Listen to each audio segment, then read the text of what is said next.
Hey everybody, it is Daniel, Tiffany, and Phil here from the Wish You Were Beer Show. Thank you so much for stopping by. If you're unfamiliar with us, this is a weekly beer show that we do every Thursday night, 8 p.m. Eastern, right here through YouTube. We also stream it live through Twitter and Facebook.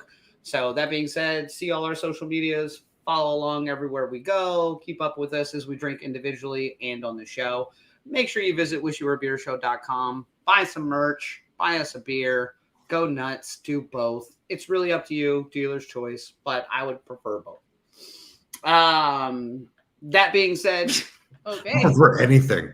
I'll take it. I'll take anything. Yeah, you can send me a handshake and I'll be like, holy shit, someone sent me a handshake online. Is that Oh no, that means something different. Now that I'm seeing it. Oh no. I've been sent so many handshakes. Only handshakes. Only handshakes. What Thanks a great for site. Joining us. You can just put only in front of anything and you know exactly what we're talking about. That's exactly what that means. You are correct, sir. If you've been keeping up on the show in the past couple of weeks, we are looking at changing some of the dynamics of the show and doing some different bits. One of which is beer news. We like to start the show with beer news every week. Oh, with Charlie. Yeah, Charlie's barking at, I assume, a human being who he is uncomfortable with in the neighborhood. But so beer news is something we'd like to bring onto the show weekly, basically just talking about something that's happened in the beer world, something that's relevant to the craft beer industry in some capacity.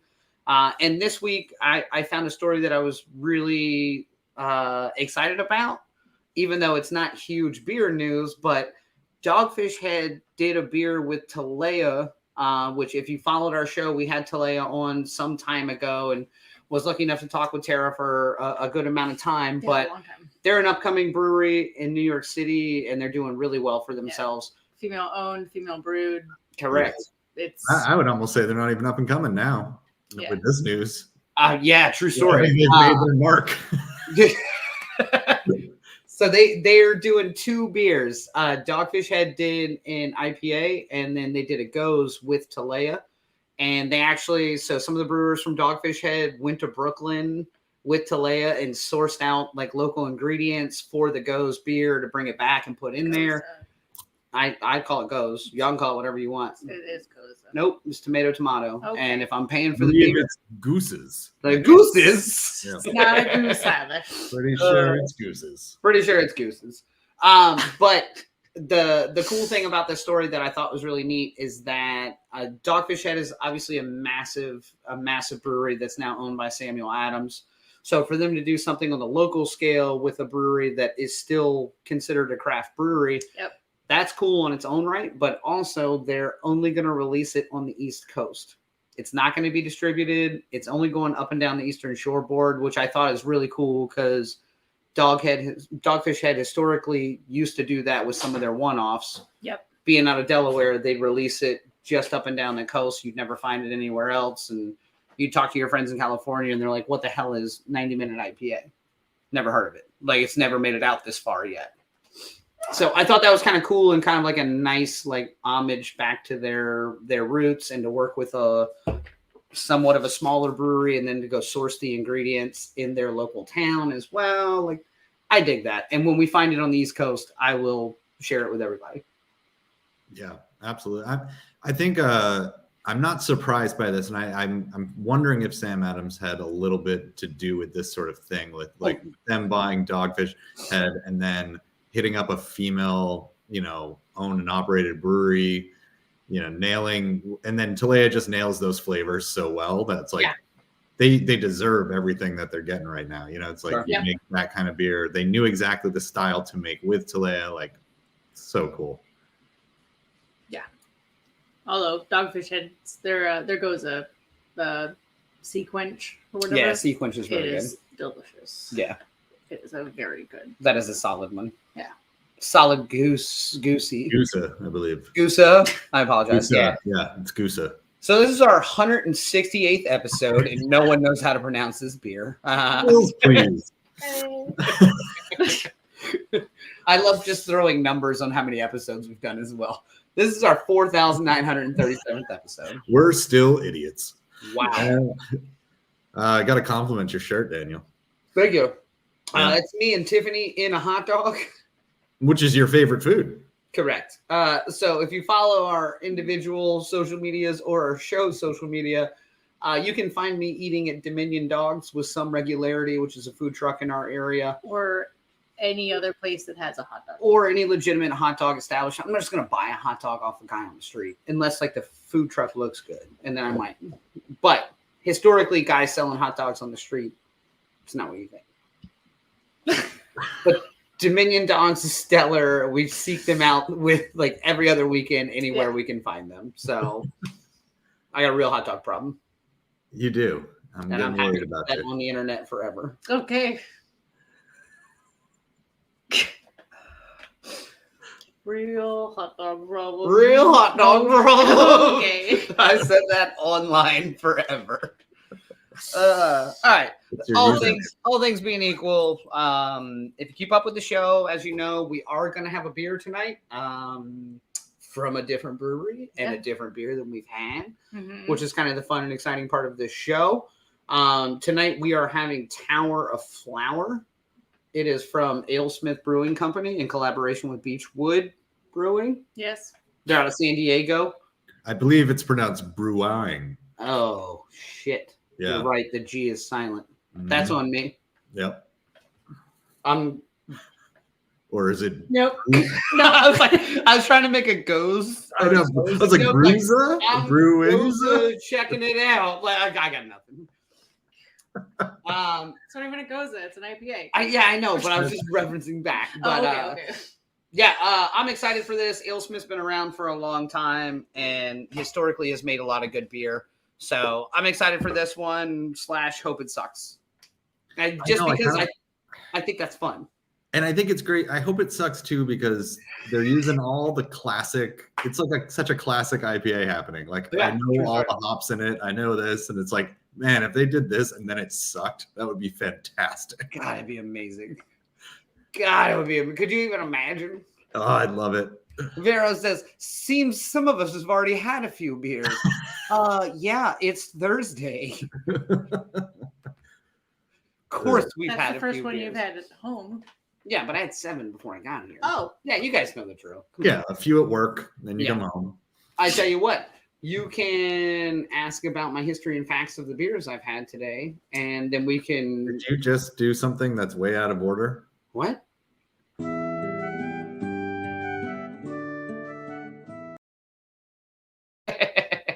I had to hit it because you said it, but it was not. I apologize. Apparently, there's some video footage of when Phil traveled to AleSmith, which is crazy to me because... Third episode, by the way, just so everyone knows why we're rusty. I thought it was our 3,000. Okay, you're right. Time flies. I thought it was 30th, but Time flies. whatever. Yeah, so I actually stopped in LA on my way back from Japan from last week's show. Yeah. Drove to San Diego. Yeah, to save us a little bit of our budget. Yeah. Thank you. Yeah. We appreciate it. Please buy us a beer. Phil is killing our fucking budget. that company card is way maxed out. All right, well, let's see what AleSmith looks like. Roll that beautiful bean footage. And Beachwood. And Beachwood.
Sorry, that video was longer than normal, so I lost track of time.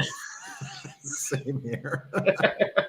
But I'm getting better with the music. You got to admit that. I'm not gonna lie to you. I leaned over to Tiffany during that video and I was like, "This is a funky groove." They actually caught you still leaning. No, the lean was there, but they didn't catch the commentary. That's a funky groove. Yeah, it was real funky. True story. That is great shots from the whale's vagina.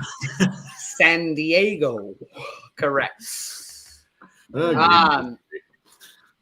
So this obviously is a collaboration beer, which is why that video was a little bit longer than it normally is. So AleSmith with Beachwood, which I thought Beachwood was a hotel based off the first picture. It looked like a lodge I pulled up to. It looked more like what would have been a movie theater to me. Yeah, that's fair. That's good too. I thought Beachwood was a Saved by the Bell spinoff. Like, doesn't that just sound like a Saved by the Bell? You can't even imagine. And oddly enough, all their episodes are them just trying to tell Jesse not to do uppers. Drink beer, do downers. Take some downers occasionally. Have a beer. I liked how drastically different those two breweries are. Yep. And how they do, like, it's such a crazy little collab that they would do. Like, AleSmith looks like a corporate office, and then like Beachwood looks like a guy who works there, doesn't wear shoes. Like, and he's like, we should make our tap handles out of like old trophies. Yeah. Yes, we should, sir. And yes, I would also pretend to work from home from that brewery. True story. Basically, anytime after 5, if I'm working, I may already be at a brewery anyway, unless it's like really important. But usually, when working after 5 is trying to catch up. So not mustard. The dumbest shit I've ever heard.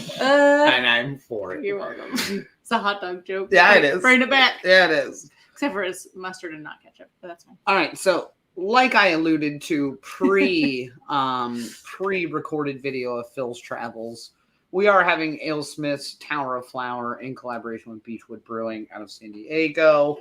I want to get into history and facts because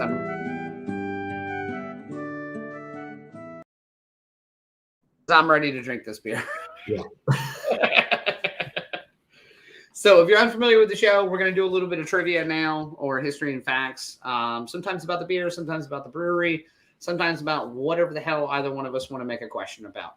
So if you are logged in through YouTube or Facebook, you can comment along with us. So as we go through the questions, make sure you give us your answers so that we can tell you if you're right or wrong.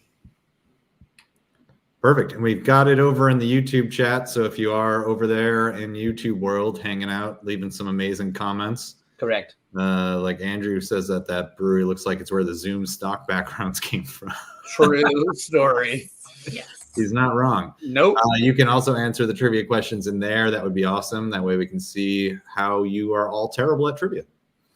We'll see. All right, let's get into question 1. These are all gimmies. All right. So AleSmith Brewing won a silver medal in 1998 at the Great American Beer Festival for a golden strong ale brewed with coriander. What was the name of that beer? Oh, I know this one. Was it Arrogant Bastard, The Devil Wears Coriander, Belgians Brew It Better, or Horny Devil? Oh, man. So I will wait. Okay. I'm trying to think of 98. Was The Devil Wears Prada out in 98? I don't. No. What does that have to do with the movie? I mean, it kind of just sounds like it would be if it was around the same time. Yeah. Great concept. This is a common saying. It doesn't have to be Prada. The devil wears many hats, as my mother would say. Mm. All right. Like, why does he have multiple heads? All right, sorry. I love the thought of it being called Belgians Brew It Better, being a strong ale. I think that would be just such a funny name. So with all that in mind, I'm going with Horny Devil. That is the correct answer. Okay. What are you going with? That is the correct answer. So you're also going with the wrong answer. So Nope. is Vero. Interesting that you guys would all pick the wrong answer. Mm. Andrew Tart says B, but Vero says D. The Devil Wears Prada was in 2006. That is also correct, but There's no That's on our copyright. Devil Wears Prada trivia from last week on our show, and That actually just means they could have named it this beer and they didn't copyright it and they should have got paid for it. I think the movie right. is probably based on the beer. Yeah, it's fine. It's a joke. Everybody settle down. So yes, the correct answer is Horny Devil, which I think is interesting for two reasons. One, Arrogant Bastard is a Stone Brewing beer, which also catches a lot of flack in the industry nowadays for being a little sexist and a little what it shouldn't be, based off the can art, based off the beer itself, everything involved in it. So I think it's interesting. In '98, they put out a beer called Horny Devil that they probably can't actually really even produce anymore under that name. Really? I think that's no, I don't think so. Oh. When's the last time you saw an Arrogant Bastard on the shelf? That is true, but I think I saw them for so long that I just kind of assume they're still there. I haven't seen it in 3+ years now. Because once you get called out for it on a large enough brand and scale, maybe we can't be a horny devil anymore. Maybe that's a little much. Maybe we shouldn't be a horny devil. Maybe we should bring it back a notch and be respectful. So I think it's funny how much that industry and world has changed, because Arrogant Bastard was a huge beer. Horny Devil was obviously a massive beer to be a silver medal in '98. But I guarantee you it's not one of their flagships currently. It's almost as if like the beer world was all with men, and catering to men or something. I don't know. Isn't that crazy? Yeah, it's nuts. Because women invented beer. Yeah. And then some dude was like, hold on. You don't take a step back. I like your cooking, but let me produce this. That arrogant bastard. See? I guess we're moving on to question 2. Yeah. I'd like to live in question 1. I think it's my favorite one so far. Also, I'm glad you like Belgians Brew It Better. I completely made that up. And if that's not a beer soon, it's going to be, where it's going to be a beer? It's going to be beer at the 757. Yes. I can't wait. I can't wait. All right. So in 2022, AleSmith upgraded their canning system. How many beers per minute can be canned with the new system? Oof. The numbers? Everybody can read. I don't know that. 175, 200, 300, or 325. Shit, I can't read either. I mean, they're a huge brewery, but these are big numbers. No, I think it's 300. You think it's 3? Yeah. Ugh. I do seem to recall reading this, but I can't remember if it was 300 or 325, but it did have a 3 in the front of it. Okay. I'm pretty sure. And now I'm not even sure about that. It's fine. It's fine.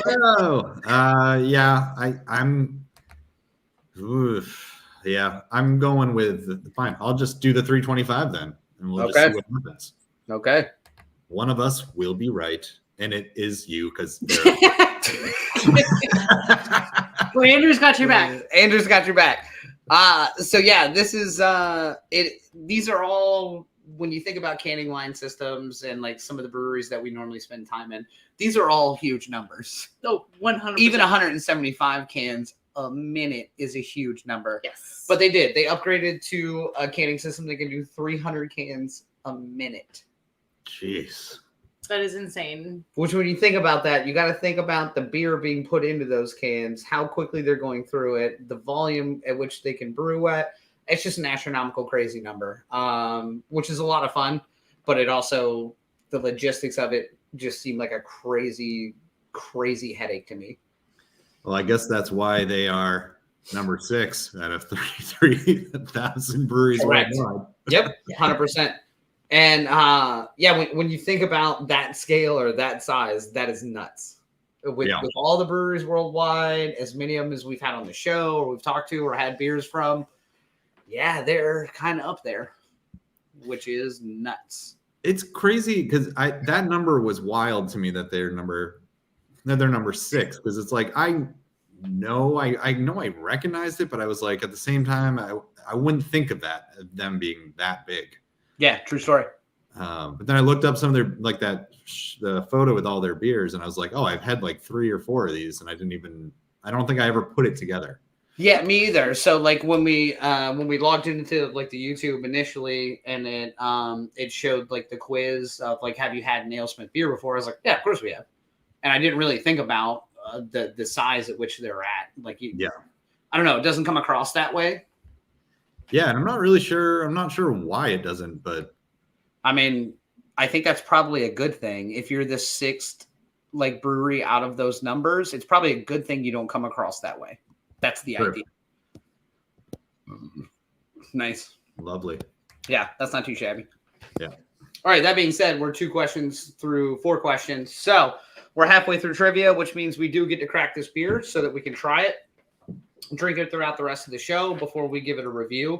And again, tonight we are drinking Tower of Flower, which is from AleSmith Brewing Company in collaboration with Beachwood Brewing out of San Diego.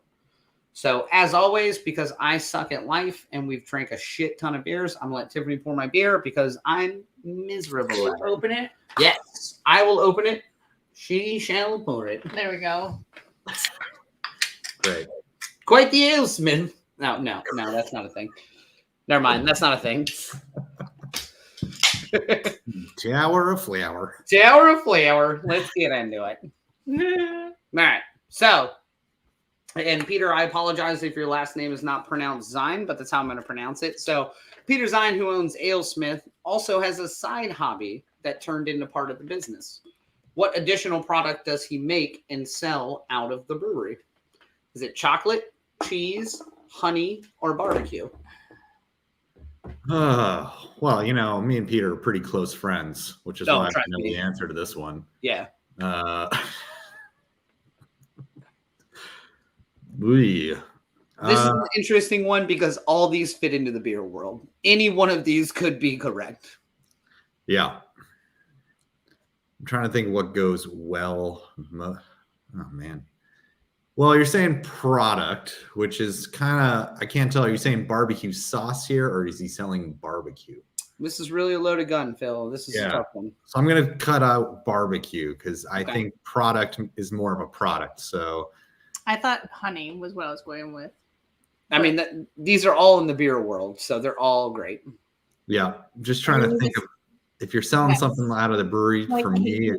I want it to be a bee-friendly brewery. Okay. Andrew, that's not an answer. Thank you. Yeah, it's barbecue. Correct answer, Phil. Maybe that's the all right, food. So what are we going with? I'm going with cheese on this. So I'm going B. Okay. What are you going with? I just wanted to be honey for the bees. Yeah, I know you do. This one is split in the poll on YouTube, but no one thinks it's chocolate. So yeah, because he's not Swiss. Oh, I don't know. I don't know where Zine comes from. He could be Swiss. So yes, I also, when I read about this, I also wanted it to be honey because I think it would probably fit into a large scale brewery brand, but it is not honey. It is cheese. So he's a huge cheese maker. It's been a hobby of his for a long time, even from some of the early days of the brewery. And he's been making it for friends and making it everywhere. And now that obviously the brewery is large enough, he's kind of stepped back a little bit and is making, like Vero said here. Yeah, he's making some queso and some actual cheese products that are for sale to go, like on a side project in the brewery, in their original branch, which is fun. Also, well, if he started doing barbecue, then he's got queso already, barbecue. Like correct. And imagine he doesn't hate bees. Well, Agreed. I have bees on my pants. Tiffany wanted to be bees so bad. I did. I really Please did. be the bees. I used to have bees. It's very exciting. This is exactly how rumors start. We've already put it on a Reddit thread and we've updated his Wikipedia. Obviously, we update everyone's Wikipedia. Andrew, can you update Peter's Wikipedia, please? Yes. To we're reflect gonna that have a he whole blog hates about bees. it on our website tomorrow. Hates bees, makes cheese. His whole Wikipedia page. Has nothing to do with AleSmith. Hates bees, makes cheese. Once again, Vero, please write that down. I love a shirt that says hate beef. Love cheese. And then wish you were beer show. None of it makes sense. It's just script. There's no pictures. Just gold. All right, let's get to this last gimme question. All right. Give me 1 second. Boom. All right. Nice 50-50 here to wrap this up. But true or false? AleSmith Brewing is the oldest brewery in San Diego. San Diego. No cheeses for our beeses. Agreed. Sorry. I'm gonna say false. Okay. I'm gonna go with true on this one. Okay. But I'm for gonna no let reason. comments roll in. I know there's not a lot to talk about in between this question to solve the mystery. I mean, so they did win the Great American Beer Festival in '98, Yeah, doesn't mean that's been when they around. opened. but that doesn't mean when they opened. Right. And Well, and they're technically a craft brewery, so that's the other thing that might be where the trickery is here. Yeah, because who's the oldest brewery in the United States? Yingling. Yingling, but are they a craft brewery? I don't know. I mean, but it's kind of funny because based off the numbers that AleSmith is doing now, I don't think they can really be counted as that, can they? I mean, I agree, but I'm always surprised. Always surprised. Well, we got 67% of people say false. So this is false. They are one of the older breweries in San Diego that has the craft brewery moniker still to this day. So they started in 95, which is pretty old in the craft brewery game when you really think about it. But the oldest brewery in San Diego is the San Diego Brewing Company, 1865. And by 1904, they had a 100-ton compressor. They were doing 140,000 barrels a year as far out as Arizona, New Mexico. They were taking them by wagon. We got to get fucked up, man. It is hard out here. Yeah. It never rains. It's gorgeous. No. The temperature is perfect. We should get shit housed. It used to rain. It used to rain. I remember it raining. I wasn't in the south of San Diego. Right. But I remember it raining. No, but I thought it was really interesting because if you follow the timeline of the San Diego Brewing Company, they did shit the bed during Prohibition, but they also changed some of their business model. I believe they made honey during Prohibition. They're more cheese people, less bee people. God, what was they it? were doing. So San Diego Brewing Company is one of the people that's attributed to doing one of the first low ABV or non-alcoholic beers to get through Prohibition. So they were still selling a beer, but without it being beer, and it was a government loophole, and they did it pretty well during Prohibition. Obviously still cut a shit ton of production and numbers, but they made it all the way up until like the 40s, and then Mission Brewing, who's still out in that area, was kind of their secondary offshoot of it that's actually still in business in a lot of different ways. They own 3 or 4 different breweries. And so San Diego Brewing still technically lives on through Mission Brewing, who was one of their original purchases. So they bought 4 or 5 different breweries over the course of like the early 1900s. And 2 of them are actually still around. Not necessarily by namesake, but through the filter down effect. And now they're owned by Sam Adams. So, you know. Hey, take what you can get, bro. True story. Mission Brewery is in the Wonder Bread Factory. Phil, you were there. Was I? And I was there too. And everyone was there. No. We were all there. We were all there. Like I remember when I'm at a brewery. That's always my problem too. Like I got to take some pictures, man. So they come back up. Oh yeah. Oh, right. I've been there. Oh yeah. Oh, that's me in a flight. Cool. I bet it was great. Yeah. All right, so that's all we have for trivia for tonight. Thanks everybody for chiming in and playing along with us as always. But that now means that we get to actually talk about this beer and maybe review it. Yes.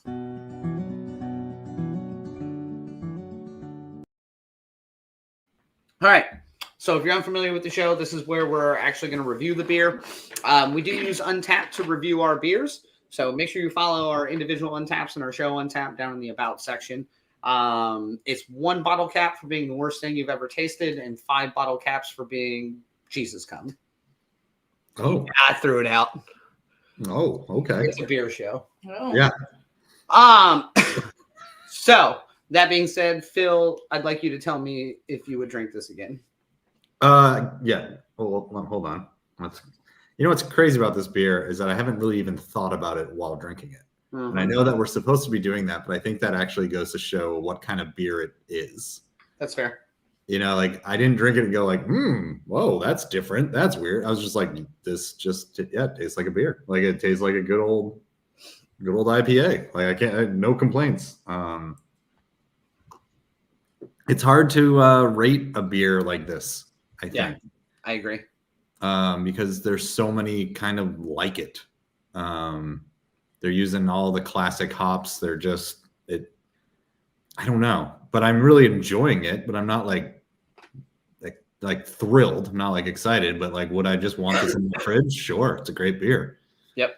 So with that in mind, with how many of these kind of there are out there, I mean, I'm looking forward to see what you kind of grab out of this that I'm maybe missing. But I mean, I think it's just like a solid 4. Like it's a good beer. I mean, I don't have any complaints.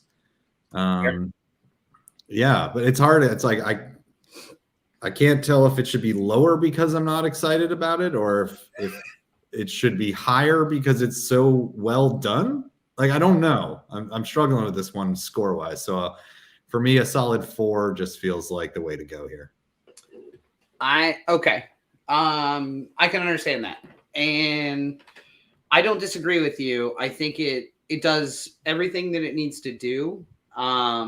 It's a really good West Coast. It's obviously a double dry hops. Like you get a little more bitterness and a little more like punch in the mouth out of the front end of it than you would just a standard West Coast, which is great. But it's Galaxy, it's Mosaic, it's all the things you expect out of this beer done really well. But definitely, I think the fun of these beers is that you can throw a ton of shit in it. You can do a ton of different things with it. Keep that original true base of it, and then go for something a little more offset or something more in your brand. But I think that's kind of what we've already talked about with this brewery. They're fucking huge. So this is an extremely safe, approachable, double dry hopped West Coast IPA. Yeah. It's fantastic for what it is. I probably wouldn't even keep a lot of it in my fridge, to be honest with you, because I can go source out a local brewery that makes a similar variation of this, but with something fun in it, something different, something that I can't just go get a West Coast IPA with. So all things being equal and how we rate things on the show, as a West Coast, as a double dry hopped, it's a fantastic beer. It misses a little bit for me only because I wanted something more fun, especially from a brewery that has the capacity to pull off something fun on a large scale. So it's a 3.75 for me. Still not a bad beer. Just left me wanting. And I think so. I'm just before you go, Tiffany. To me, the fact that you collaborated to make the most basic beer, like this feels like it should just be your beer already. Well, and I think that's probably just Beachwood going, with AleSmith? Yeah, whatever you guys want to do. Yeah, but it's still like, then they're like, we're just going to make a pretty standard IPA. And you're just like, oh, okay. Sure. So I'm kind of wondering what Beachwood's part in this beer was. They took a picture, like all collaboration days. I guess, but you'd think like they would have done something to grab something. Like, what does Beachwood do that made AleSmith say, like, let's do something? Like, that's fair. Yeah, that's like true. There's got to be a reason, because this just feels like your standard on the tap all the time type IPA to me. Well, now we should find a Beachwood beer that's just Beachwood, and see if they're doing something different that might have drawn AleSmith in, or might have. Yeah, I like that. Okay. All right. So I'm not usually a big fan of double dry hopped things anymore. Again, I don't know what happened to my taste buds in January after doing dry January, but don't do dry January. They all came back, and now everything is like extra bitter. Or I'm dying. I'm not. Or it's I'm not sure. Probably both. The show must go on. Yep. So we'll be fine. No one will be here to rein Daniel in. So look, if you could die on the show at least, so we get some viewers. Could you even imagine? We'll put it on TikTok. All right, now keep going. If he falls over, Daniel, I just keep doing the show. I'll have to try and fall this way. Yeah, fall that way. Otherwise, it's gonna be awkward. Might get more views if you fall the other way. But with that being said, even though it's not my favorite style, I refuse to be the person that says I don't like IPAs, like a 1. So when comparing this to a standard West Coast, which is going to have that kind of slightly more piney, resiny bitterness to it, this one, it's not so much piney bitter. It's more of it's definitely more of a citrus notes than it is anything else. Yeah.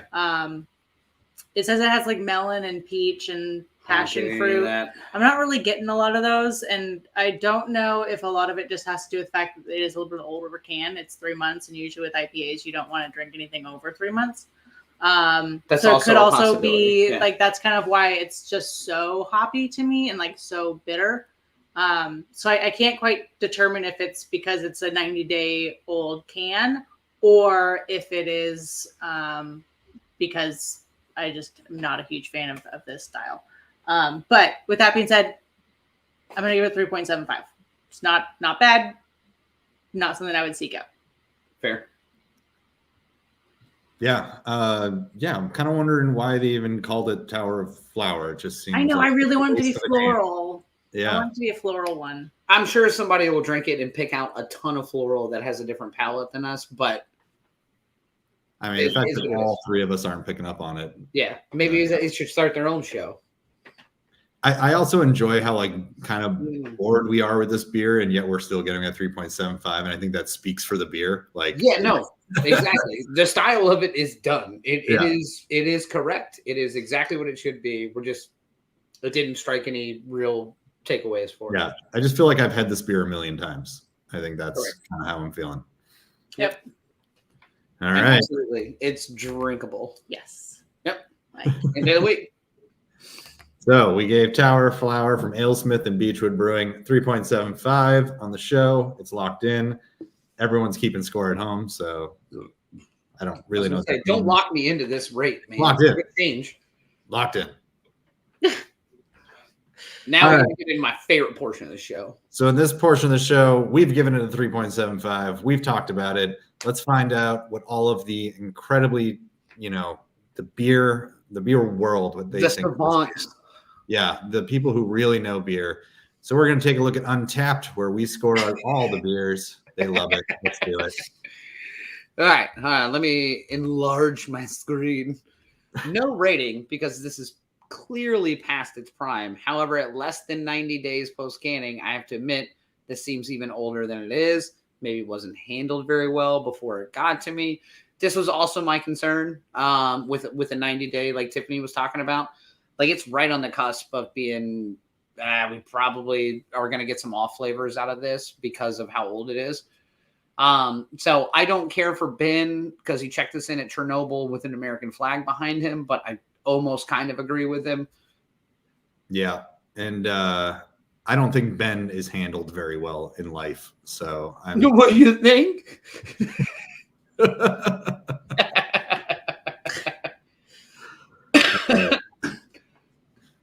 All right. From yesterday, listening to a bit of Rush Force 10 and sipping on a collab from AleSmith and Beachwood Brewing, this double dry hop West Coast style IPA finished moderately bitter, just like I was hoping.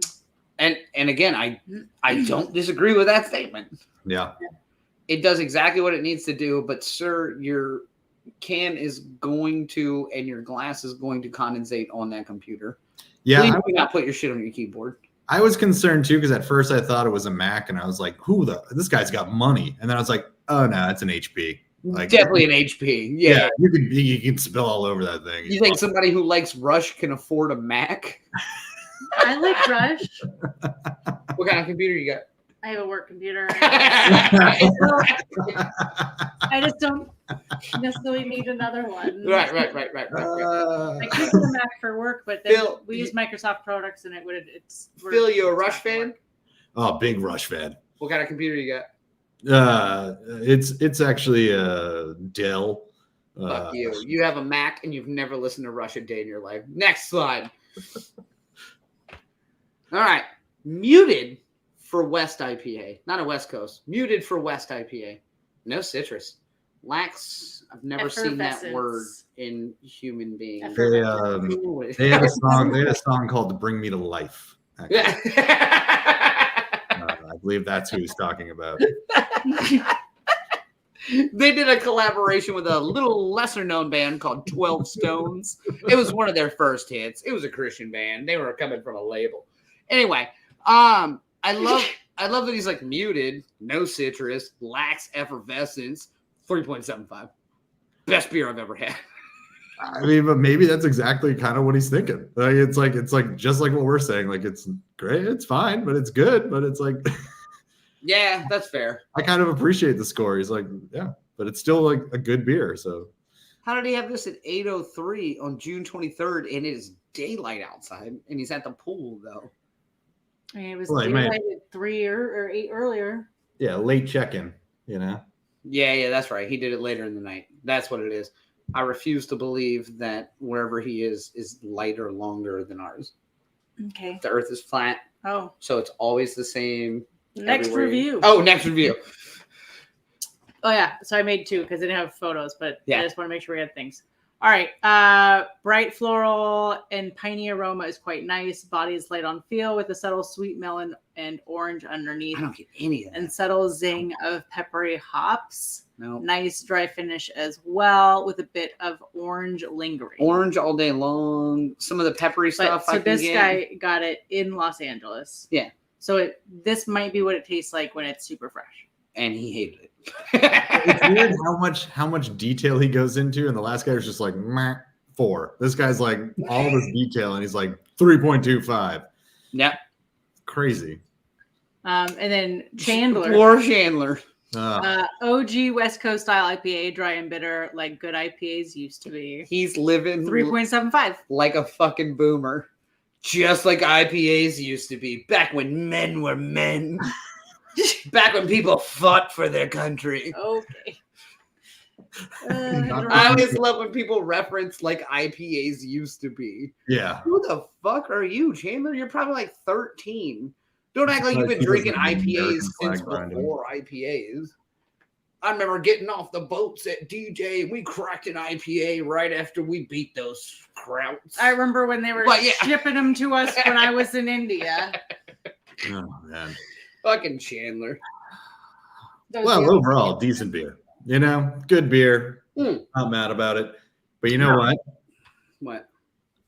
I'm excited for next week's beer. I am as well, because this is a big brand and we have featured them on the show within the realm of a Pride show, but we've never done just their brand. So next week we are doing Brewdog.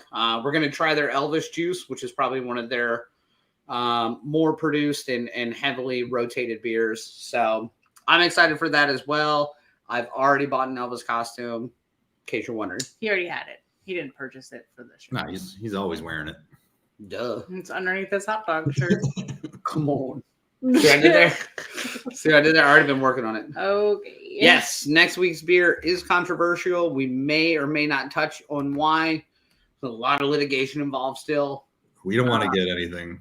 Yeah, I don't want to get Andrew Tate involved, but this is his favorite beer. So join us next week. Well, we may or may not touch on this. Oh, no, I'm not going to close it out. Yeah. No, man, she was so ready for it. Just join us. No. Nope, I was just cutting you off. All right. Well, join us next week for an all-new beer. This one's Brewdog. I'm excited about this one. And if you haven't seen the show before and you're just kind of still here and you want to see more, we've got a ton of shows at wishyourbeershow.com. A lot of merch. And you can just buy us a beer just to support the show. Everyone who's done that for us, we do appreciate it. We thank you for that. Other than that, we will see y'all next Thursday at 8 p.m. right here. Bye, everybody. On the show. Yeah, there it is.